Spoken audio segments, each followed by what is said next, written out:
So, other than that, anything that we should be talking about before we talk about Gualtiero's beeps? Um, there's one comment that I want to elaborate on that I've sort of made before. Um, and, as I gain more experience, I'm more and more convinced that um, when the beeper beeps, since I have this task of describing the content of my experience, um, it seems to me that there is a natural, reasonable attention shift as soon as I hear the beep, um, to the effect of figuring out what was I experiencing right before the beep. And that um, enhances some signals that get selected, some aspect of what was in my experience gets sort of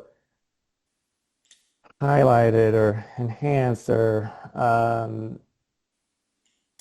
focused on more at the expense of other things um, because there's only so many things I can describe or can say that that are in my experience.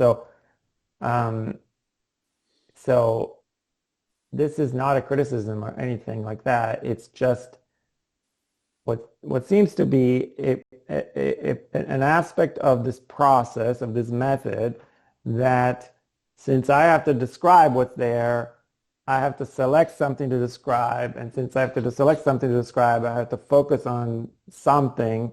But there is a kind of shift from a more free-flowing mental life in which a lot is happening. Some things are probably a little more, you know, at the center of my attention. Some things are more like at the periphery of my attention, but there's still like a lot happening, and there might be like degrees, right? So certainly when I look at something, I'm often more focused on the center of the visual field, but other things are still, present to a degree, and same with hearing. There's certain things that I'm listening to, maybe if I'm listening to something, and then other noises in the background that are kind of there, and I'm maybe aware of them to some degree. Same with proprioception. There's parts of my body, if I'm focusing on that, or if I'm paying attention to that for whatever reason, there might be part of the body, part of the environment that I can sense more a little more intensely, but there's a lot of other things that are still there at the same time. And then when I hear the beep, I have to sort of select. And so, certain things I end up focusing on and saying, okay, yeah, that was more salient or more at the center of my attention, and I end up talking about that, and then everything else just, okay, we're just gonna ignore that. Not because it wasn't in my experience at all, but because maybe it was sort of more faded or more in the background, if that makes sense. So, first, I agree with everything that you said, I think. I don't have any objection, don't feel any misgivings or whatever about what you said. I entirely agree with that. And so I do think it is the case that the DES process, as probably any other process, but DES in particular, is a simplification or a selection or something. I Yeah. absolutely agree with that. The question is, but there were several questions involved. So one of the things that I've written about actually, or Eric Schwitzcable and I wrote about is I think, and I don't actually know what he thinks about that, but we wrote a paper that was something called like little or nothing in attention or something like that, a 2011 paper. Hmm. where I claimed, and maybe he did too, I don't actually remember because those were some debate issues that the 2011 papers were debate issues. I can't remember what side he was on some of those. But I think it's not possible for DES or probably any other introspective method to distinguish between a little of something and nothing of something. Mm-hmm. And so I prefer to call that like in the weeds. When something is in the weeds, well, maybe there's nothing in the weeds. Maybe there's something in the weeds. You can't tell the difference.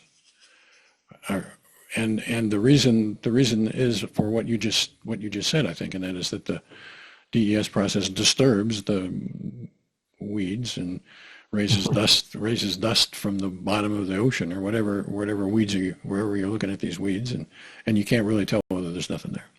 So I do not dispute that there is a difference between little or nothing, but I think that it cannot be reliably attended to by any method that I know of, including DES.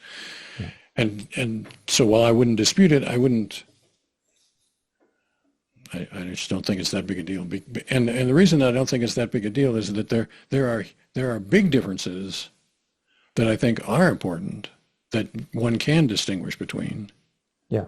Even if you allow, as you did, that DES disturbs stuff. So for example, we now have from you, I don't know, 24-ish or 22-ish or something like that, samples of your inner experience. Mm-hmm. And in that, I think, with the exception of the one while you were asleep, there was no visual imagery in your descriptions. Yes.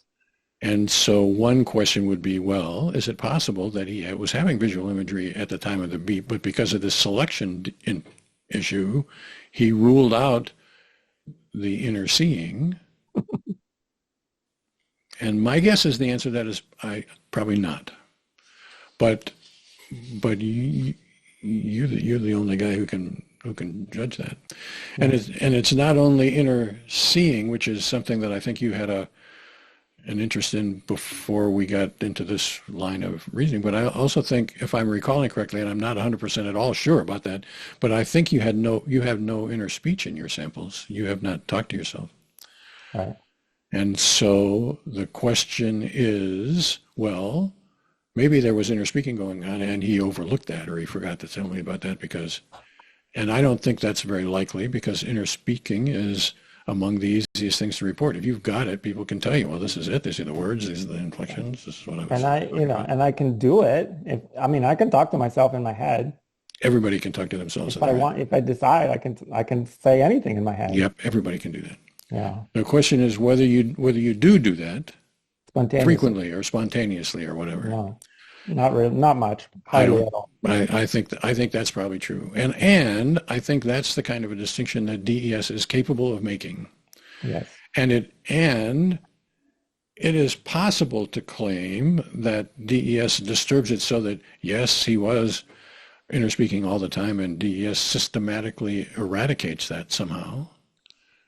But I think that is of roughly the same ilk as the brain in the vat claim. It seems pretty unlikely to me. Yes. And you can't prove it. You can't disprove it. But I don't care to spend much of my life trying to attempt it. I'm with you. So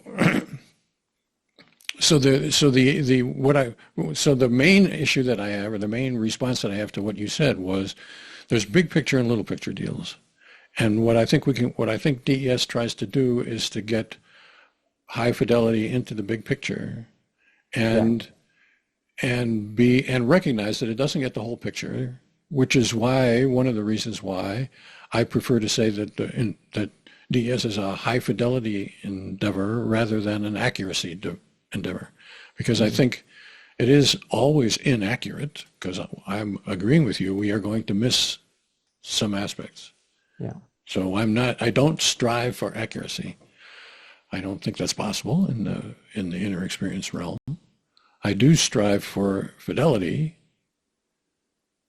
and that is, I try to get the big picture right and try to suspend people have huge blind spots. Some people have huge blind spots about the big picture, and let's try to get through those. I agree, yes. And Um, and can I ask you a question? Um, do you have any former collaborators or students or current collaborators or students who are continuing this line of research, who are doing DES or something similar? mostly, I'm sad to say, not.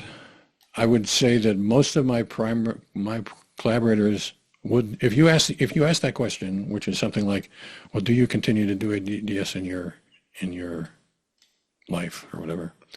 I think most of them would say, most of them are practicing psychotherapists of some kind, and most of them would say, I have been heavily influenced by my Mhm. DES experience, and I am now a much better question asker and listener than I was before. Mhm.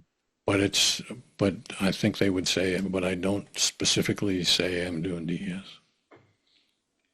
Yeah.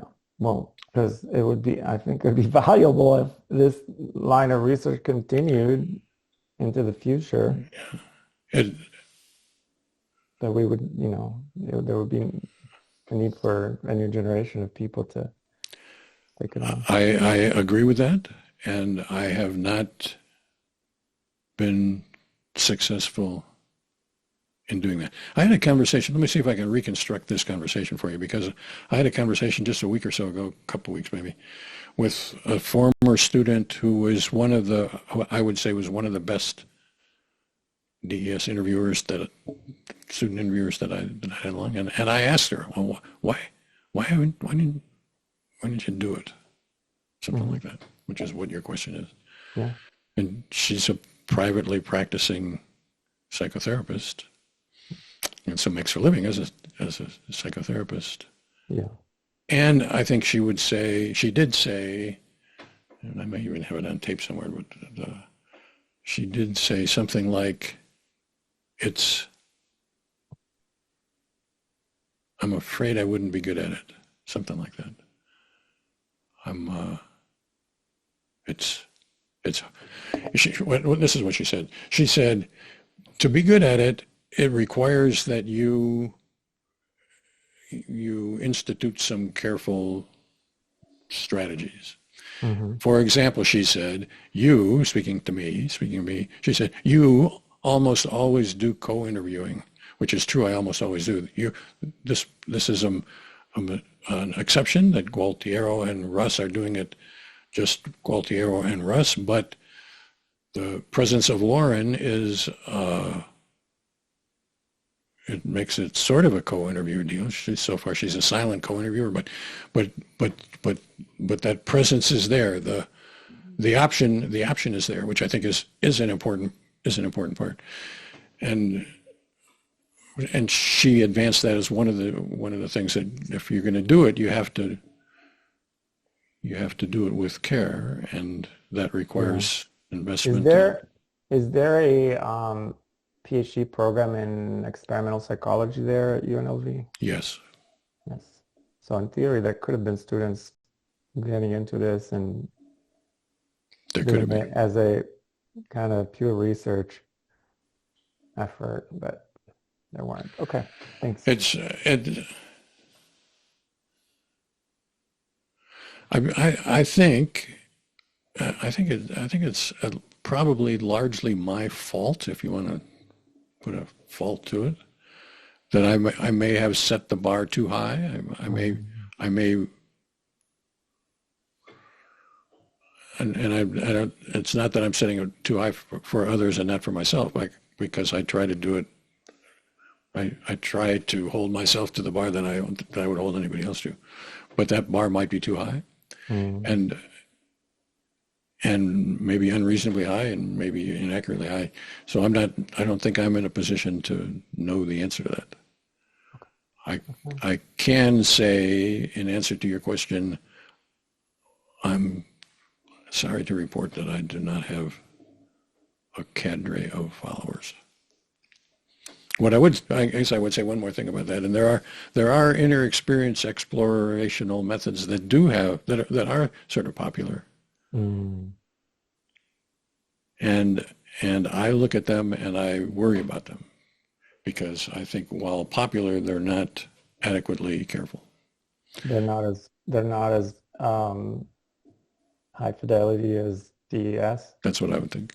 Yeah. But whether that's fair, I don't think I'm the right guy to ask. So would you mind just elaborating quickly on what these methods are for exploring inner experience that are popular? Well, the one that I had in mind when I said that is the what's sometimes called microphenomenology, Mm, and there are quite a few followers of that method who would say I'm performing microphenomenology and following the teachings of Petit Méjean, and I wrestle with whether that's a good idea or whether that's a bad idea. I don't think I haven't Did I you haven't say these people who do microphenomenology would consider you as somebody who does microphenomenology? no, No. I didn't say that. Oh, okay, I misunderstood. I think they would consider me as someone who's doing careful work, but not microphenomenology has does things that I think are not safe or Mm, not yeah, gotcha. I Yeah, think they're risky, but yeah. which is I don't want to come across as being too critical of microphenomenology because that may be something like the way of the future. If my way is indeed the bar is too high, then the micro P, as they sometimes call it, bar is maybe better. Okay, gotcha. Okay, thank you.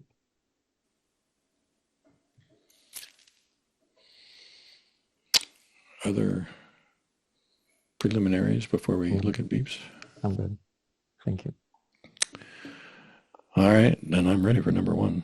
Okay, number one is from last night, and it's just similar to some other beeps that I've described. I put the earpiece before going to sleep, and I got woken up by just the chirping that happens after the beep. Could you remind me how long the beep is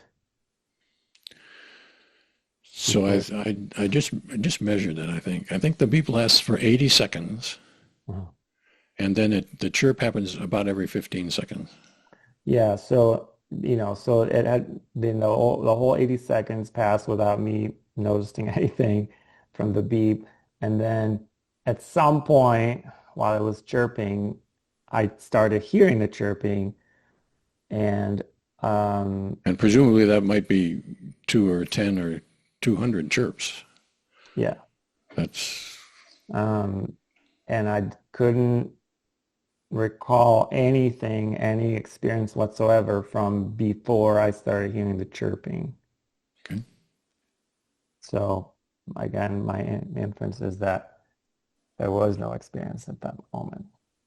Um, okay, so that's all I have for that one. Okay. And so I would say in passing that if my recollection is correct, when the beep has awakened you, when you have awakened wearing the beeper, let's put it this way, sometimes there has been the experience of a thought, but I don't know what the content is. That's not Mhm. this.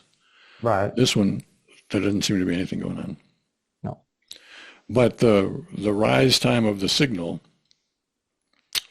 is at least 80 or 95 seconds, I guess, with the 80 seconds of a beep and one 15-second chirp cycle. Yes.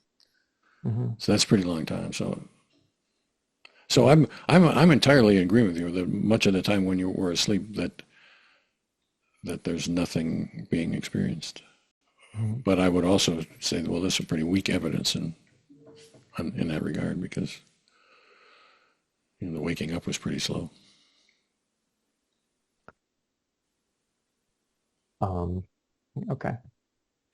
I'm definitely not arguing against you. I was just saying Mhm. if the skeptic would have an easy argument to make uh, against being too impressed by that line, I think. Okay. Number two, Number or two. is there more to be said about that? Oh, you know what though? I messed up. That was from 2 nights ago, not from last night. Oopsie. Last night I was woken up by the ongoing beep without hearing the beginning of the beep and with no awareness of any experience prior to waking up, hearing the ongoing beep. So I didn't hear the beginning of the beep, but I heard the beeping. And once I started hearing the beeping, I couldn't recall anything being in my experience prior to hearing the beeping, including the beep itself. Like I didn't hear the beginning of the beep. So as far as detected or apprehended ongoing experience, these two experiences were the same. There was nothing going on Yeah. that I could detect. Yeah, and I feel like the beginning of the night is a good time for me to find this. Because I guess after I go to sleep, like I just plunge into unconsciousness. And I mean, eventually. And then um, the beep wakes me up, or the beep or the chirping, or, if there's enough disturbance, eventually, like my brain will finally take notice and say, like, okay, something's happening. We need to do something about it. Well, I think the skeptic could alternately say that he woke up. Right, right. When he woke up, he discovered seven Yeah. and a half seconds later that there was a chirp to be found. Oh, okay. Well, And so that the chirp or sequence of chirps really wasn't the instrumental factor in his awakening. But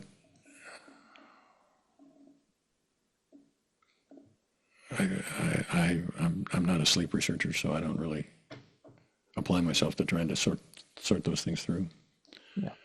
Okay. Well, But I do think sleep research is difficult. yeah.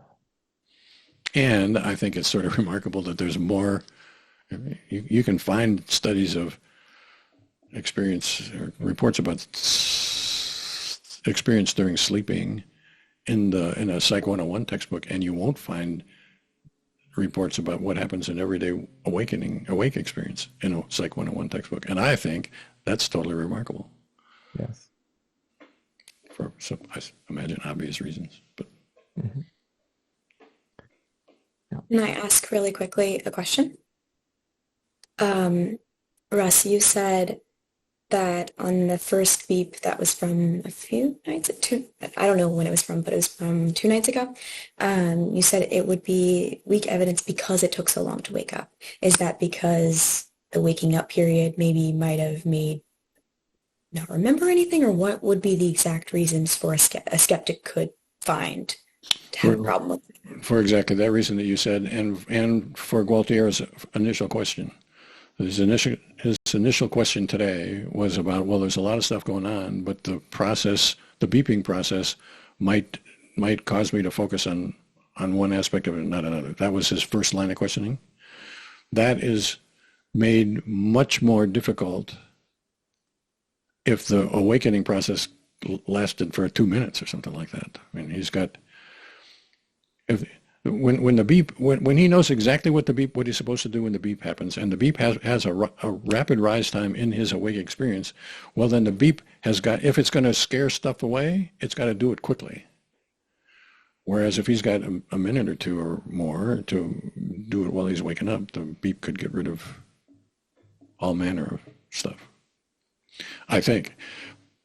But mostly I just don't know because I think sleep is a different deal. Okay, shall we go to the Number three. first morning beep?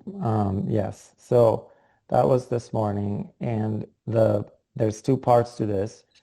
There is a more prominent proprioceptive and visual experience of my left hand moving to touch the right foot, which is also moving to touch the left hand while in a push-up position. And they almost touch each other intentionally because I was doing an exercise. So I was doing an exercise, and at that moment, my left hand and right foot were about to touch each other, kind of, lifting the leg kind of below under my body and reaching out with the hand to touch it. Okay. So it was primarily proprioceptive and secondarily visual. That's the first part of the experience. And the second part is me singing the cinnamon, and I stopped at the word barbo, B-A-R-B-O. I didn't finish it. I didn't finish the whole word because the beep interrupted. So I stopped. Okay. And you said that the proprioceptive visual is more prominent by 60-40, 90-10? Something like 60-40, yeah. Okay. And so let's start there. So I'm gathering, I'm reaching with my left hand and my right foot trying to get them to touch each other. And I'm feeling that happen. Yeah. And this is an intentional act in the sense that I'm performing an exercise where the object was for these two members to touch each other. Yes. Okay. And does the proprioception involve anything more specific than that? Am I into my left arm or my left hand or my right foot or my right eye, the whole thing?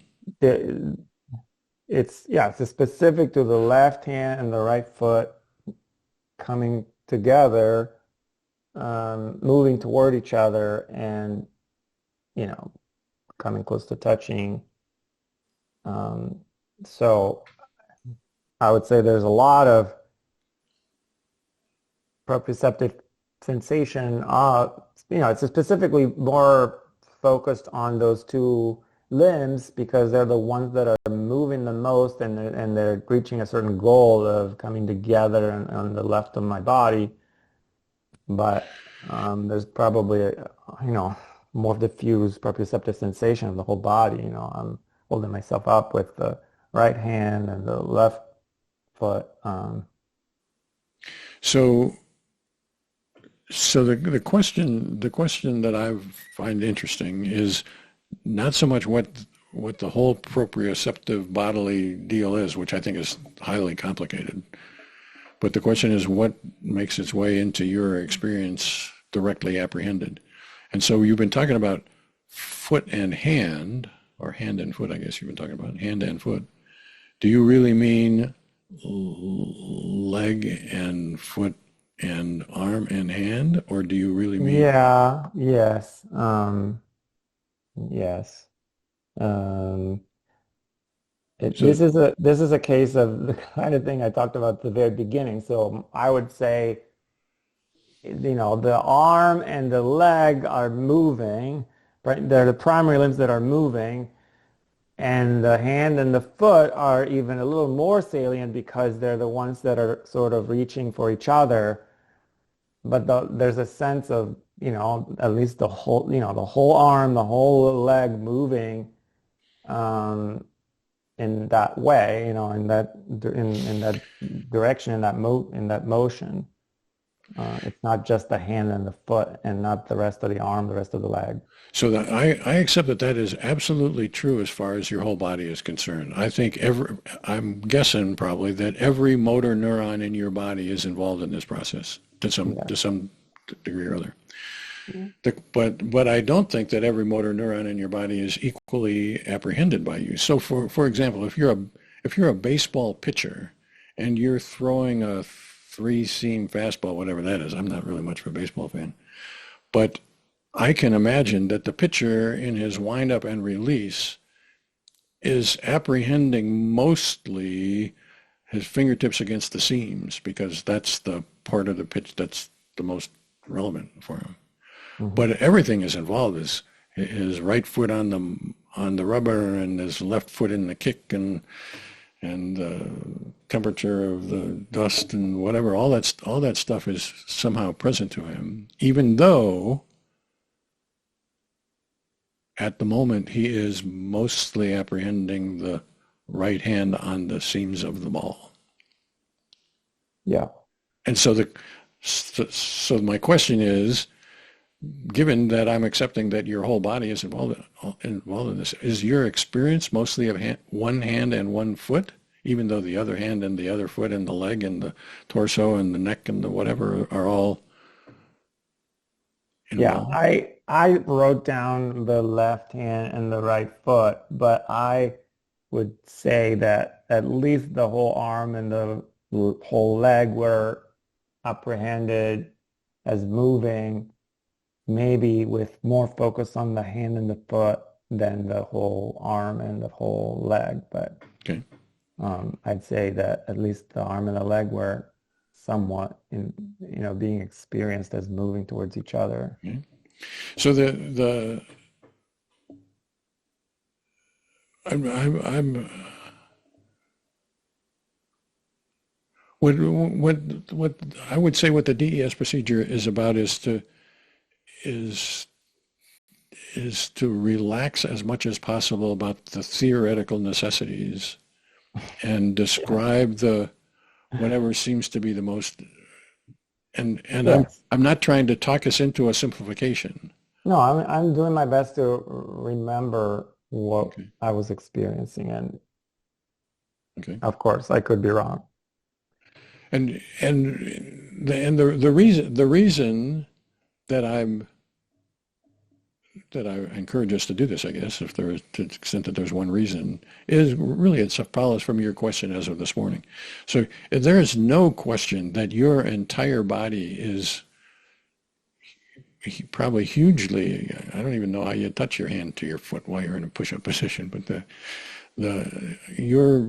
your body is straining probably every muscle in it to engage that task, Yeah. including the parts that are quite distant from the affected hand and foot.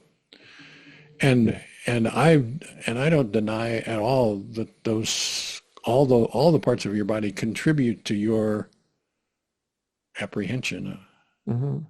Yeah. But the question is, out of all that billions of neurons and motor neurons and whatever that are firing, Hmm. what do you make?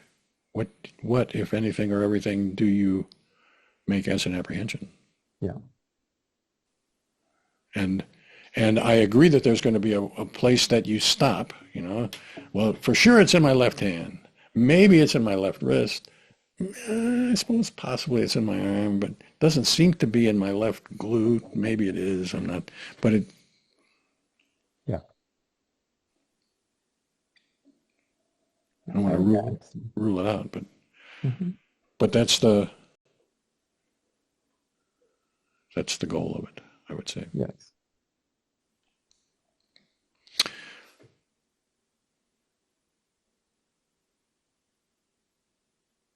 And we haven't said anything at all about actually how the hand and the foot feel, how you apprehend that. Is this a straining for each other, a burning of the muscles, or I don't know what the question is. What do you apprehend of that? Um, I'd say, when I work out or do mindful movements, I have a sense of the full volume of that part of the body being there, being in a certain position or moving in a certain way, in a certain direction, at a certain speed. Um, so it's a diffuse awareness of the whole. And the whole, in this sense, is mostly hand, possibly hand and arm. Yeah, I would say the hand and the foot are a little more present, and the arm and the leg are secondarily present, and then there's probably some kind of diffuse sense of the whole, the rest of the body and the environment, visually too, because I was also looking that way. So as I said, it probably was primarily proprioceptive, but also visual because I was looking there.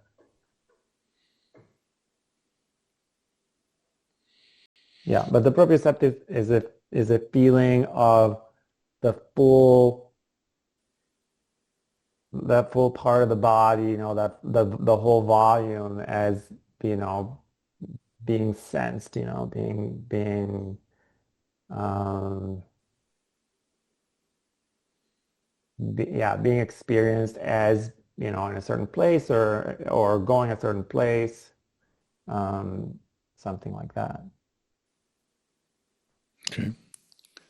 So volumetrically sensed, or Yeah, and this is something that has developed for me over the years because I have been practicing Tai Chi for about 30 years. I know I have a daily practice. This stuff that I was doing is sort of preliminary. I do some mobility and stretching and like minor strength exercises all kind of mixed together for say 10 minutes or so before I do my Tai Chi. But the Tai Chi I've been doing for 30 years, and it trains you to develop this mindfulness about your body. And I okay, didn't have that 30 years ago the way I have it now. okay, Yeah. So, I mean, I could elaborate about that, but it might help to explain what I mean when I say, like, I have this proprioceptive sensation. It might be a little more of a full awareness of a part of my body or of my whole body even than some other people might have if they haven't done this thing for 30 years like I have. right. And I'm not disagreeing with that at all. I Yeah, don't I don't I I don't find it useful most of the time to explore the causality, yeah, but I do accept that people are going to be very different yeah, for a variety of historical and physiological and neurological and whatever other kinds of reasons that there are. right. I know you have written about this stuff about how like different people's mental lives are, and I think this is very valuable because like typical experimental psychology tries to like um, make conditions such that everybody's doing the same thing. But in real life, people's minds are very different. Right. Yeah, So I totally agree with that. yeah, I think it's a fool's errand to try to make everybody do the same thing. yeah. That's not, I don't think it's possible. So then I'm also singing Barbo to Cinnamon. Yes. And is Barbo a real Italian word? It's not exactly a really trying to work. It's part of that, bastardized Italian words that I use when I sing to Cinnamon Okay. or sometimes when I talk to her. And your experience of this is I, It's both auditory and motor or, proprioceptive motor, like I'm singing from the inside, but I also can hear myself. okay, Yeah. Yeah, the word barba it means beard in Italian. So barboso means like bearded kind of. okay. But I was using a variation of that word that I kind of made up. Okay. And and I'm gathering that in neither one of these parts of this experience that you directly apprehend yourself as initiating this. Is that correct? I don't have myself, I don't I don't have a direct apprehension of myself as at trying to put my foot in contact with my hand, even though Well, in that I'm case, definitely I did uh, experience myself as moving intentionally that way. But when it comes to the singing, it's more of a spontaneous, free-flowing thing that almost happens on its own. It's not really it's not really intentional in the sense of goal directed. There's not like really a goal like I'm trying to reach or I'm trying to say a certain thing. It sort of flows out of me.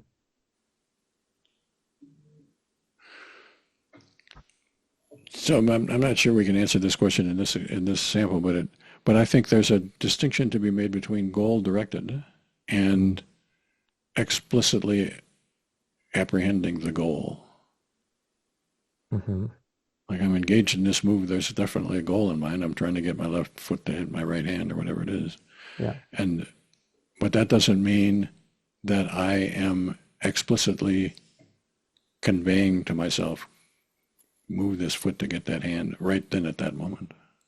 Like I think Right. I could have initiated this a while back as part of my practice, and my practice involves getting these things together in order to stretch or whatever. But that doesn't necessarily mean Yeah. that But in this it's case, explicit. I would say I was experiencing myself as reaching with the hand and the foot for each other, so that it was part of the experience that it was a intentionally goal-directed act or motion, and it's different with the singing because the singing wasn't like that, wasn't experienced like that. So maybe I don't know whether this will be helpful. So I'm a serious amateur classical guitar player, Mm. and and I can practice a piece that with the object of making a beautiful, what I call a beautiful sound, of appealing to my sensitivities, I guess you would say. Hmm. And and experientially there are several what I think are very different ways of doing that. I can be hearing this music that I am producing, or I could be focusing on the production of it. I've got to get my left second finger to this fret and stretch my hand in this particular way in order to make that interval sound right. I can be focused on the action, or I can be focused on the sound, or both. But they're separate. It is. I'm 100% sure that it's possible to be focused entirely on the sound, even though my body is producing it and intentionally producing it. I'm trying to make this sound happen. But that doesn't mean I experience it. And there are other times I can be almost entirely focused on the handy portion of it, making the muscles do what I want them to do, and with the sound pretty much entirely in the background or gone entirely. Hmm. And so those are the kinds of distinctions that I want to be making. These things are intentional. When I sit down to play Julio Florida, that's an intention to make this piece happen. Yeah. But that doesn't mean that the intention is present at every moment of the performance. Sometimes it sounds good to me, and that's good, and sometimes it sounds bad to me, and that's good too, I suppose. But all that discourse is only designed to sort of bring out into the open the notion of what's intentional and what's not. Yeah. Because I think intentionality is a very difficult thing, and I would say in my guitar playing most of the time I'm not attending to the intentionality of it. It is all intentional, but Right. but I'm attending to whether this note is being held in a way that appeals to me at the same time as that other note is being held, at the same time as this third one is being suspended, and whatever. All that stuff is. And I'm suspecting that that's in the ballpark of your Tai Chi, that we've both been working at this for a while, and the intentionality has become routinized. Yes. So what I would say is the intentionality very often is in the weeds, which is to say can't really tell. Mhm. All right, on to number 4. Okay, so this also has two parts. There's a proprioceptive feeling of the left hip moving downward. Well, there's my body moving downward on my left, with the weight on the left hip, and feeling the hip bearing increasing amount of weight because of the leverage, becoming worse as I bend my leg. Okay, so I'm bending my left leg, and so the hip is starting to have worse leverage in terms of how it bears the weight, and so I can feel the weight increasing, so to speak, if that makes sense. Like the sensation is of the weight becoming greater. It's bearing more weight, even though the weight is the same, but it just feels more because of the different leverage. And that's the more prominent, say 65%. And then there's something more like the 35% of my awareness is taken by thinking, or at least the echo of thinking, that I prefer.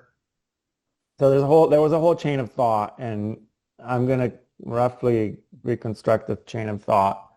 It wasn't all present at the same time, but it was all what you would call unsymbolized. I prefer to donate towards the Ukraine war effort than starving people in Gaza, because Ukrainians are defending our freedom, and not that the Gazans are not deserving of support. If I had to make a choice right now, anyway, this part I'm adding to explain what I'm thinking, but it was something having to do with charity donations on my part, and what to do, because there's like multiple good causes. In fact, there's many others, but those were the two I was comparing in my mind. Okay, and I think I got the basics of both of them. Let's start with the hip. So is it the case that in this particular sample, the most of my experience is of the increasing weight, regardless of whether it's truly increasing weight or just pressure or whatever? I don't care about that really. But Yeah. my experience is of the increasing weight in my hip. Yeah. So I am feeling primarily my hip, or exclusively my hip, for this 65%. It's the weight on the hip, or I guess you could call it pressure. I guess that works about equally well. Okay. Pressure of my body on the hip as I bend the leg, and so the hip goes down, and the weight feels like it's increasing, or the pressure is increasing. Okay. That's Well, maybe a better way to put it. Pressure is maybe a better word than weight. Okay. And Or force. would it, That's being exercised against the hip. Yes. from my point of view, the important consideration here, the most important consideration, is that it's of the hip. Yeah. Whether we call it pressure, weight, force, whatever, it's Yeah. in my hip. I feel this pressure. Yes.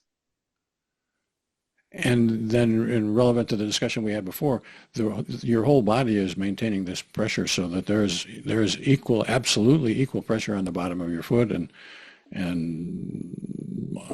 throughout the rest of your body. Yeah. But as far as your experience is concerned at this moment, what I am understanding you to be saying is, Mm-hmm. I am attending to, which I don't particularly like that word, but I experience the pressure in my hip. Yes. Okay. Which is not to deny that all the rest of my body is in some way contributing to that, And either that it's physically. increasing. It's increasing. The pressure is increasing because I'm moving downward. I'm bending my leg. So I'm feeling increasingly pressure in my hip. Yeah. Okay. And we could say, well, I'm also experiencing it in my foot or whatever. which is true. No, not denying that. But that stuff is in the weeds, I'm gathering, Yes. by Yes. comparison to my experiencing of the hip. Yes. Okay. And I'm understanding that this is primarily a physical sensation. I feel the sensation of pressure or force or whatever you want to call it in my hip. Mm-hmm. Yes. It's not that I am analyzing the cosine of the angle between the hip bone and the horizon or whatever. That's none of that. Mm-mm. It is hip pressure. Yes. Okay. And furthermore, left hip pressure. Yes. So pretty specific. Yes, because the weight was shifted on that side, and then I was lowering, I was going down, bending the leg on So that what side. what I want to encourage us to do is to not try to explain it. I agree, but to focus on the experience of it, regardless of whether it's because there are going to be times when the experience doesn't match the physics of it, Mm-hmm. and so the habit of explaining it, I think, is a common one and to be avoided if as part of what is bracketing from my point of view. Okay. And I'm not denying that it's true in this particular case or in any other case, but to a large degree, for me, it doesn't matter. Mm-hmm. What matters is that for whatever reason, which I don't really care about, I feel in my left hip, not on the surface of my left hip, but in my left hip, pressure, increasing pressure. Is that right? Yes. Okay. And then I am in some way regarding the issue of, I guess I would say, the issue of donating to Ukraine or Gaza. Mm-hmm. And this is not a specific, it's not like I am concluding at this particular moment, yeah, I'll give $25 to Gaza or whatever. Right. It's not specific. No. And yet it's definitely in that ballpark as opposed to the ballpark of, should I have a hamburger for lunch or riots in Los Angeles or whatever. Mm-hmm. Mm-hmm. Yes. Okay. So the experience is in the ballpark of a contemplation of Gaza versus Ukraine, or maybe more accurately, Ukraine versus Gaza. And it's slightly more specific than that because it's the Ukraine war effort, and specifically there's like volunteer organizations that support troops with extra equipment that the armed forces don't provide. Not that all of that was in the thought, but definitely the portion of the Ukraine war effort via like volunteer organizations, that part was there. And on the Gaza side, it's famine. It's people starving at this point. So helping people survive, if there's a way even to get the aid there, well, that's another part of the problem, that there is aid that's not being allowed in, and people are starving. So yeah, like starvation in Gaza versus war effort in Ukraine. Okay. And from my point of view, I'm understanding this is what I mean to say there. I'm understanding this as some kind of a cognitive, analytical, thought-y. Yeah. Yes. In that ballpark, but not in a specific base of that ballpark, or not in a specific result of that ballpark. Yes. Okay. Which from my point of view is the distinction I was just making there is between what I call cognitive awareness and unsymbolized thinking. This is in the realm of cognitive awareness, but not in the realm of unsymbolized thinking in my lexicon. Okay.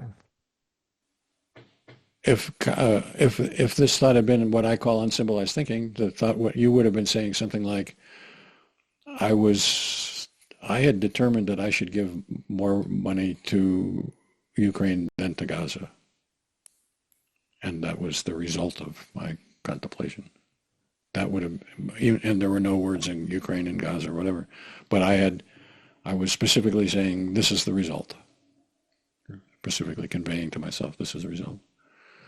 That I would have called unsymbolized thinking. And I don't want us to debate where the dividing line is between unsymbolized thinking and cognitive awareness. Mm-hmm. But what I want us to recognize is that there are some, maybe you will discover some, maybe we've had it, I can't remember. There's some unsymbolized thinking that is entirely specific, and some which are in the ballpark of. Mm-hmm, mm-hmm. And I have I would say a sensitivity. Some would say I have a hypersensitivity. I would say I have a sensitivity to that because a lot of people want to make unsymbolized thinking become something like a gist, more or less like what you were saying. And I want to say it's more than a gist, at least sometimes. Sometimes this is a absolutely explicit, you can have an unsymbolized thinking that is something like, I'm going to use 2 tablespoons of flour and 1 tablespoon of vanilla, but without the words tablespoons or vanilla or flour or whatever, but every bit that specific. Yeah, yeah. So that, and so I defend the distinction there between sort of, okay, without at all saying that it's possible to have a clear dividing line. Well, this is unsymbolized thinking and this is cognitive awareness, but it's sort of like mountains from my point of view. It's a pretty good distinction to be made between mountains and plains, even though you can't decide whether, this particular lone mountain in the outside of Las Vegas deserves to be called a mountain. I don't really care about that. Did you have anything specific written on your distinction, like in a paper or anything that I could read on your distinction between cognitive awareness or in unsymbolized thinking? Or did you say you don't have that? I was just curious for my own research purposes of understanding them. That's a good question. I don't think I even know the answer to that. Probably my 2011 book touches on it. And maybe even my unsymbolized thinking paper tries to do that too. Thank you. And there's a reply.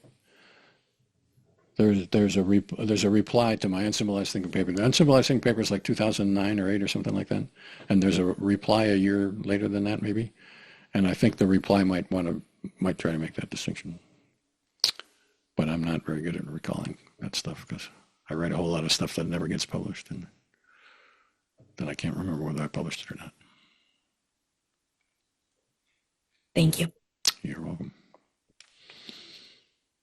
So on to number 5. It's 4. I don't know if you want to keep going or maybe stop here. I'm 4 for us. I'm easy as far as I'd say maybe we ought to keep it at 4. We should stop at 4, and that way we can plan our lives accordingly. And do we want to do this again?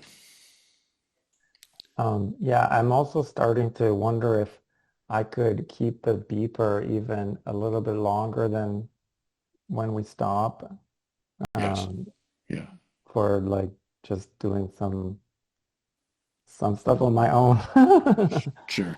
Because now I want to write about this stuff, and it's it ties into other projects that I already had, but now they're taking a different direction thanks to all this beeping and the DES, and it's really fascinating. So I would say there are other possibilities that you might want to consider as well, and that is you and I could co-interview somebody else. Yeah. And like there's a podcaster who I've been on his podcast, and he wants to wear the beeper or whatever, and that's going to happen relatively soon.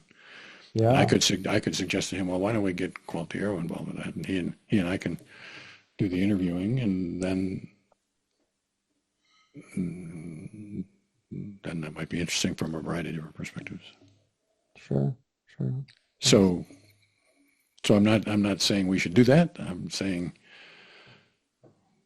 we've got possibilities. I would be interested in that, but I would also be interested in, wearing the beeper a bit more. I mean, depending on how long we go, but at some point you're probably gonna get sick of me, so, or like my beeps. So not me, like, we can still talk, write, interview other people, just this thing, like, So maybe I should say what's in it for me. What is in this interview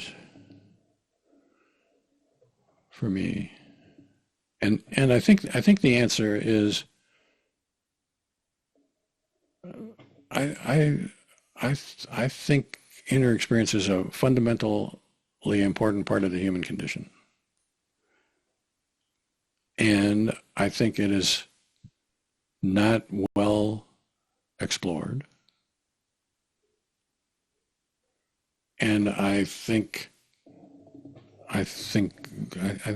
the conversations that we are having, the three of us are having, are inroads into the philosophical view of explorations of inner experience, which I think is important.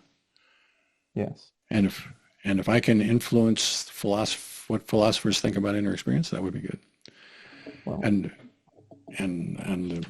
I've found that you got to do that sort of one at a time, and that's well, you had already influenced how I think about it with your writings, but now it's much more direct and intense, and it's definitely having an impact on me, how I think about all this.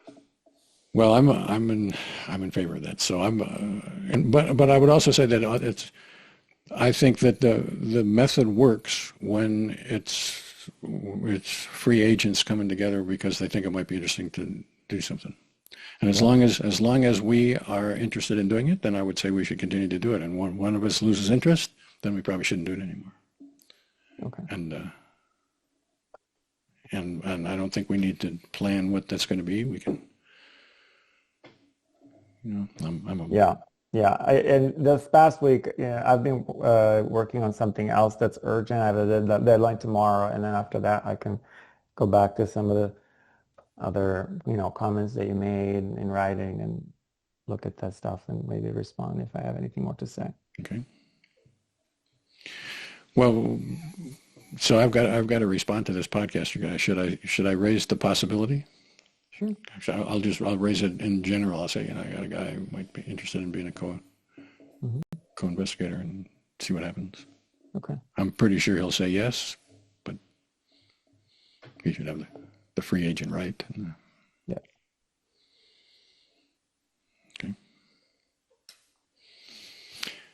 Okay. All right. So Then meanwhile, should we schedule another one? yeah, let's schedule another one.